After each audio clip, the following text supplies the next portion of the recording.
If you're learning a new skill, especially if it's a complicated skill, you're probably learning that because you need to use that skill to achieve something. And I think it is completely possible for most people to learn a new skill in half the amount of time it normally would have taken them just by cleaning up their approach to skill mastery. So in this video, I want to teach you 3 strategies that help you reach skill mastery in half the time. These are strategies that I not only teach, but I use myself for any skill that I'm learning. The first point is actually understanding the path of mastery itself. So if you think about learning a new skill, let's say you start here, you're level 0 at the skill. You don't know how to do this at all. And you're trying to reach, let's say here, level 5. And level 5 is what we would call mastery. If we define mastery, mastery is when you have accuracy and you have consistency and you have fluency. These 3 components must all exist to have mastery. And they do not develop at the same rates or even with the same mechanisms of practice. And so the path to mastery usually looks like this. From level 0 being like nothing at the skill to getting to level 1, all you're doing is you're trying to achieve basic accuracy. Now, note the wording I used. You're trying to achieve accuracy. So you haven't even achieved accuracy yet. What this means is that you're learning a new skill, you can't do it correctly, and you're trying to figure out how to even just do it correctly for the first time. And so the growth that you see, your indicator of progress at this point, is just self-awareness. You're gaining an understanding about your habits, your processes, how you think about things, the types of mistakes you tend to make, and the types of biases you tend to have. And everyone has different mistakes and different biases. On the path of learning a skill, there are a million different mistakes you could make. Each individual is not going to make all 1 million mistakes. They're only going to make 20 of those. And you don't really know which 20 you're going to make until you go out there and actually try and experiment and get real world data. And so in this initial phase, on your first step of the path of mastery, as long as you are learning more about the types of mistakes you tend to make, what your process looks like, how you tend to do things, you are actually making progress. And you can see that's actually a very different way of thinking about progress compared to how most people measure it. Because most people tend to measure it based on accuracy and fluency straight away. If they're not improving in accuracy and they're not getting faster, they say that they're not improving. And this happens all the time with learning to learn. People will join my program, they're working through some techniques, they're doing it correctly. It's taken them a couple weeks of practice, they're able to do it correctly, but then they stop because it takes too long. And they're not recognizing that fluency and speed is something that happens later in your path to mastery, not at the beginning. And so this is an example of why someone would give up despite making good progress. And so at level 1, you are developing self-awareness, where at level 0, you did not even have any awareness. In another framework of thinking about this, sometimes this is called the unconscious incompetence point, whereas this at level 1 is called the conscious incompetence point. Now, after a certain amount of practice, you have a certain level of accuracy, and now you're able to do it correctly for at least 1 or 2 times. A lot of the time, we tend to think that now we've learned the skill, and so now we should be getting faster. It's still not the case, because the next thing that we need to hit off is consistency. That's the next part. So at level 2, our target that we're aiming for is consistency. And your improvement at this point, your indicator of progress, is your success rate. Now, this is really important because you can't measure a success rate with 1 attempt. If you measure your progress based on a single attempt, it's just binary. Did you do it accurately or not? And so you might think, yay, I'm improving if you did it correctly. And then if you did it wrong, it's like, oh no, I'm getting worse. That's not accurate. You have to measure it across a certain amount of sample size. And this depends on the skill. So let's say you're learning a really simple skill, like learning to spin your pen. You might practice this, get accuracy one time. You can spin it and you catch it one time. And then you might do it again and again. And for every 10 attempts, you maybe get it right once. And then the next 10 attempts, you get it right twice. And the next 10, you get it right 3 times. So you can see there's improvement here because we're measuring the success rate, even though the majority of the time we're actually doing it wrong and we're failing. And so what happens is that during this time, what's actually happening in our brain is that our brain is building conditionality on the skill and on the knowledge. It's understanding in this context, with these variables, in this environment, I'm able to do this correctly. This is what it takes. But when you change one of those variables, it's a slightly different context, it's a little bit more challenging, different combination of things. Now it's a different situation. Someone who is a master of that skill can still do it, but you are not a master yet. You're only at level 2. So for you, you're not gonna be able to know how to handle that. You're gonna make a mistake. And as you do that, you're gaining more self-awareness. And you're sort of cycling between these 2 levels. Every single time you encounter a new variable, a new factor that makes it more challenging. And your brain is starting to understand all the different contexts and how it needs to slightly change the way that you perform the skill to be able to succeed more consistently. And this is the part that is often the most time consuming for skill development. This is usually the part where people talk about this 10,000 hour rule. That you need to just practice things 10,000 hours to become a master at it. It's because you need to expose yourself to enough of these different contexts and challenges and variables to have consistency. And so there's actually a really practical point that appears when you think about it this way. What do you do if the skill that you're learning doesn't allow you to get many reps in? You can't measure your success. Like if you're using a skill once a month and you need to have at least, let's say, 5 or 6 reps of using the skill to get a success rate.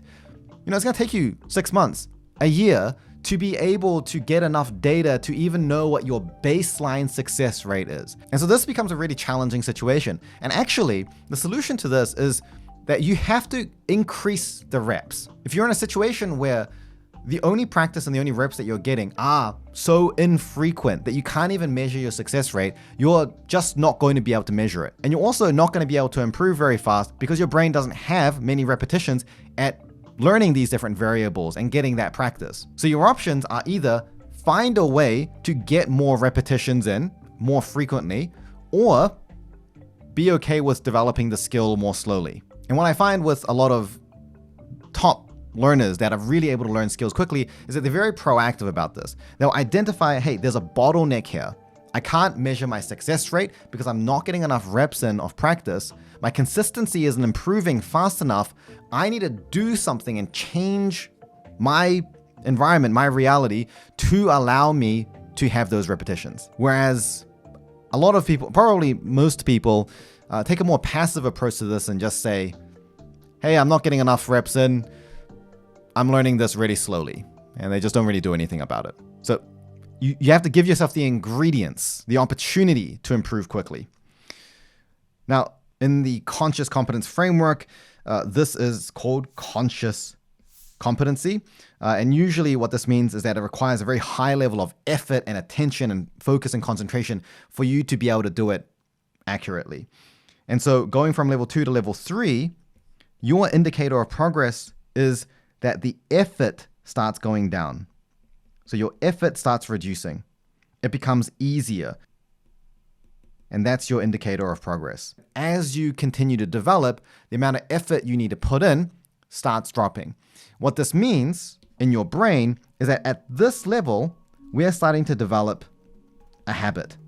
Your existing neural connections about how it performs a skill are starting to become a little bit more reinforced, a bit more autopilot is taking over, and so you can spend your focus and attention on the parts that are more tricky, and that improves your consistency because now you're not having to spend all of your focus on just every single step of the process. And so again, at this point, I want you to pay attention to the fact that we're still not very fast. Speed of using the skill has not actually come yet. In fact, it's only in the next level here, level 4, where speed comes in. And I'm going to put this in brackets because there's a very important part about speed. speed is not something that you develop.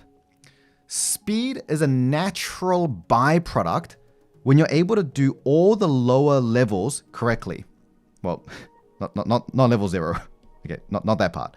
But all the levels from 1 to 3, when you are able to have accuracy and you can do it consistently and you can do it with decreasing amounts of effort, what naturally will occur is that your speed will start to increase.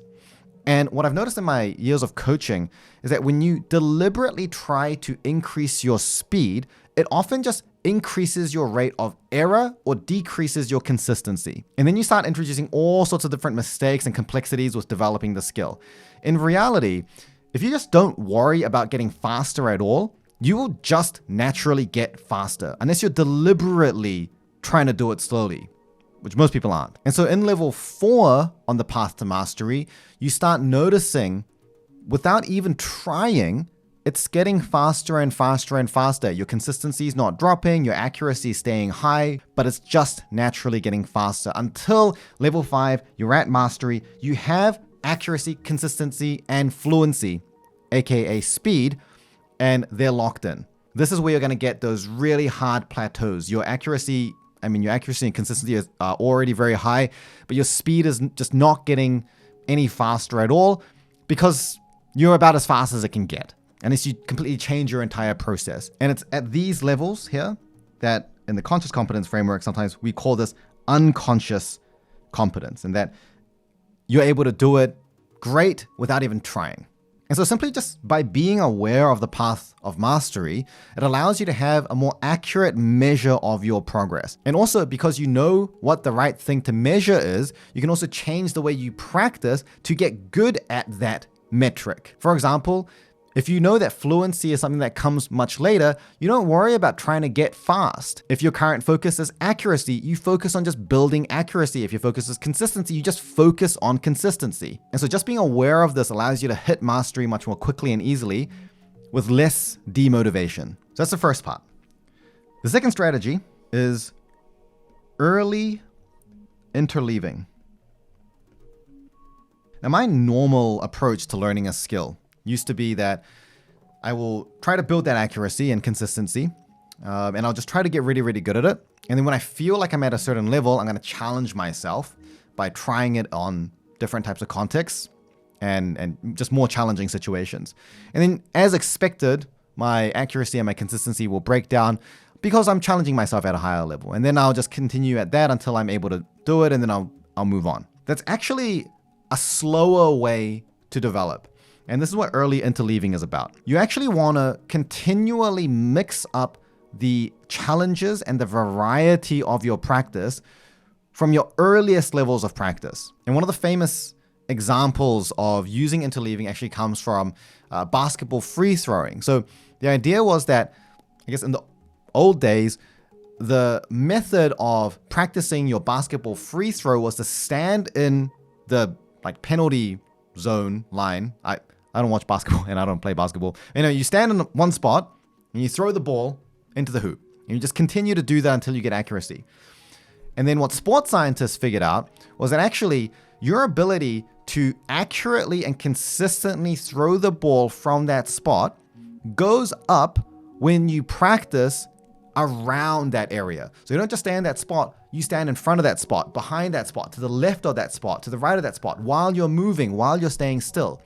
And by creating variation early on and frequently in that practice process, what it does is it allows your brain to find the edges of the skill, which is, I know that's like a kind of an abstract imagery, but from your brain's perspective, when you're learning a skill, it doesn't know how to do it in a way that produces a certain result. It doesn't know what to do and how much to do. How much is too much? How much is not enough? What does it feel like to underthrow, overthrow, under-aim, over-aim? And so by creating slightly different situations and constantly challenging yourself beyond your comfort zone, it actually helps your brain figure out the right way of doing it. In a way, you could say that it's learning more from the mistakes than it is from the successes. And so the way that I like to think about applying interleaving when you're learning a new skill is to think about lateral versus vertical challenge. So lateral versus vertical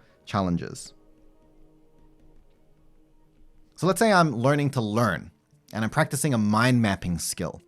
So I want to be able to do a mind map for this topic using this technique that I've been given.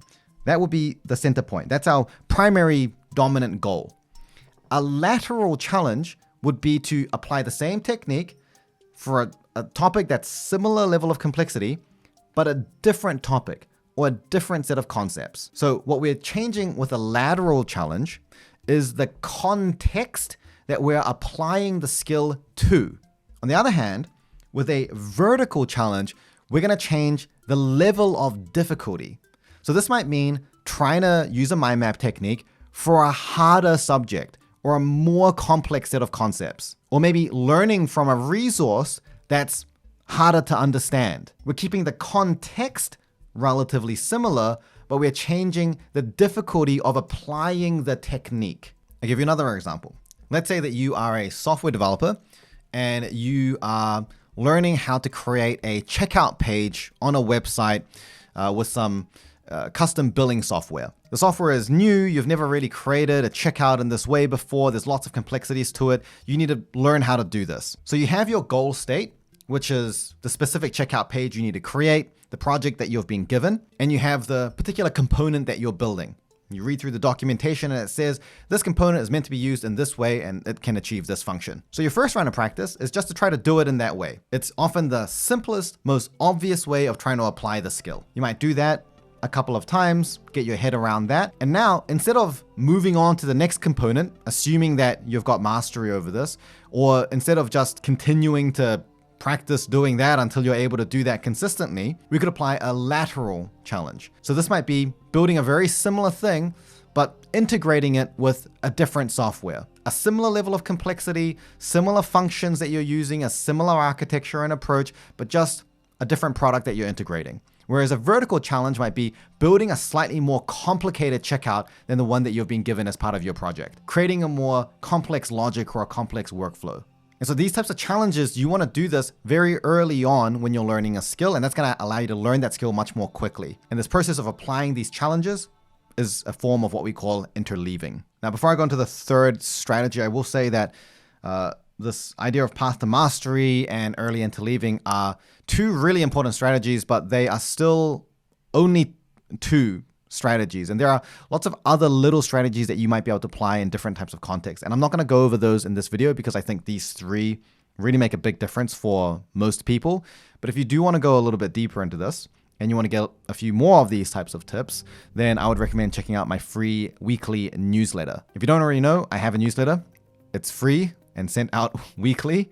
And I talk about these types of insights and these tips on how you can learn new skills and learn new knowledge more quickly. I usually talk about some kind of important principle, like this path to mastery thing is actually a concept that I talk about in one of the newsletters as well. And I'll give you some practical takeaways for you to practice throughout the rest of the week. And in a way, it becomes this week by week pretty digestible course that you can take to start upgrading the way that you learn. So if you're interested in that, I'll leave a link to that in the description to sign up below. Anyway, moving into the third one, which is something that I call gap seeking. So before I talked about this idea of the 10,000 hour rule, which I'm sure you've all heard about before, but you don't need 10,000 hours. Some people take this really literally. In fact, I've had people take it so literally, they actually count the amount of hours that they've spent on it. And then they start getting really anxious when they're approaching like 9,000 hours and they're like, I'm not as good as I need to be yet. It's entirely possible for you to spend 10,000 hours learning a skill and still not be very good. And it's also entirely possible to spend half the amount of time, or sometimes even like a tenth of that time, and be very good. And so what's important is to understand the science behind the 10,000 hour rule. What is it that's meant to happen in those 10,000 hours? Because if you know what's meant to happen in those 10,000 hours, you can just directly trigger that. You can just make that happen. Because it's not the hours, it's not the time passing that makes the difference, it's what happens in those hours. And one of the biggest things that happens in those hours is the idea of finding these gaps.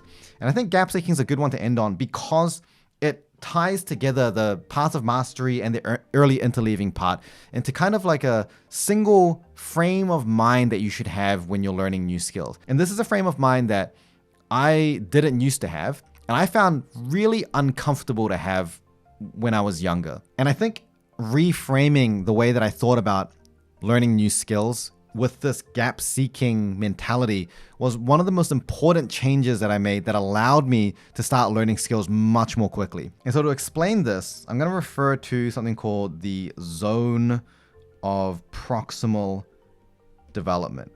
The zone of proximal development, which is a theory that was coined by this guy called Vygotsky, who's this very well-known learning and educational theorist and philosopher years ago. The idea with the zone of proximal development is that you have this comfort zone in the middle.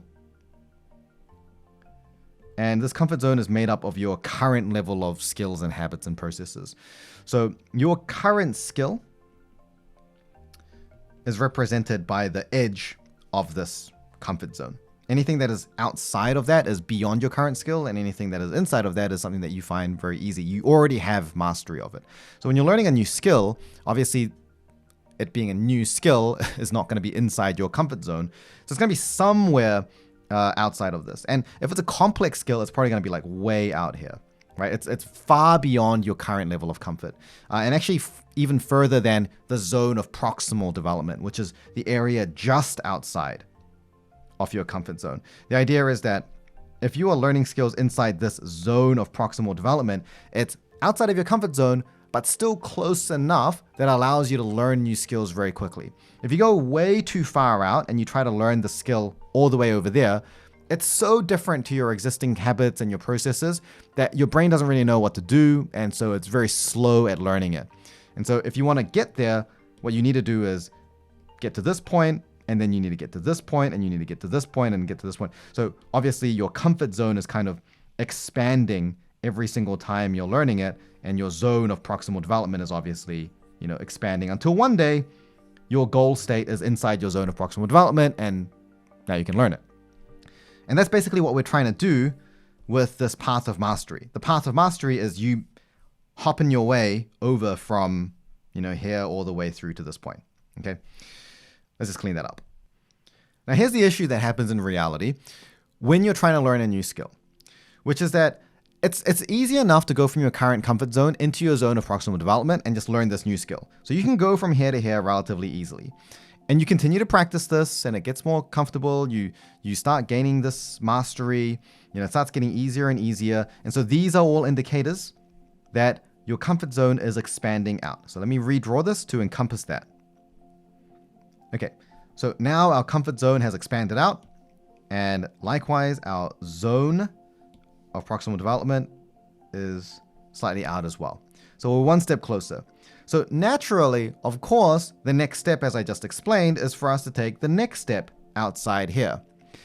This next step is not as easy as it seems. And the reason is that it's actually much easier and sometimes even more intuitive for us to stay inside here and just continue to loop around instead of going to the next stage. And there are a couple of reasons for this. First of all, when you go from where you were before in your comfort zone to here, you at that time experienced your error rate was going up, your consistency was not very high. You had to travel that path of mastery until it became a new skill and a new habit. And then only then did it become comfortable for you. And now your error rate is very low and your consistency is very good. And so it feels a little off, it feels a little wrong to now deliberately do something that is going to increase your error all over again. It feels like you're making negative progress. And so that point is just a misunderstanding of the fact that you're still making progress. It's just that you're moving on to the next level of the skill. And so that's just something to be aware of. But the other issue, and this is really the big one, is that we as humans have a tendency to reinforce what we already know rather than seeking out new uncertainty. We like to know things. We like to be good at things. We like things to be certain and stable and predictable. And so when we practice for 10,000 hours, what's actually happening in those 10,000 hours is that we are continually exposing us to challenges that show areas of uncertainty. And as we overcome each uncertainty, that's building mastery. But the reason it takes so long, when it doesn't have to, is that most of that time tends to be spent on just reinforcing what we're already comfortable with. So we develop an initial level of comfort, and then we reinforce that. It might take us, 10 hours to get to this point, and then we'll spend another 20 hours just reinforcing here. And so the feeling, and this is the part that actually it feels counterintuitive in a way, because the feeling is that when this happens, what we're doing is we are stabilizing the skill. And that seems like a good thing. We've learned a new skill, we're trying to stabilize it before we push on ahead. And that's totally appropriate if we were in the earlier stages of the path to mastery.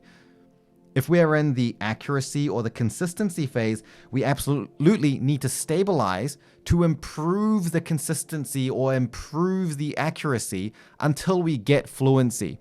But once it's become a habit, and therefore we actually feel comfortable with it, there is no real benefit to continuing to stay at that level. And the reason I said that this is kind of like a biologically hardwired thing is that staying inside here and looping at the same level of comfort is a self-reinforcing loop.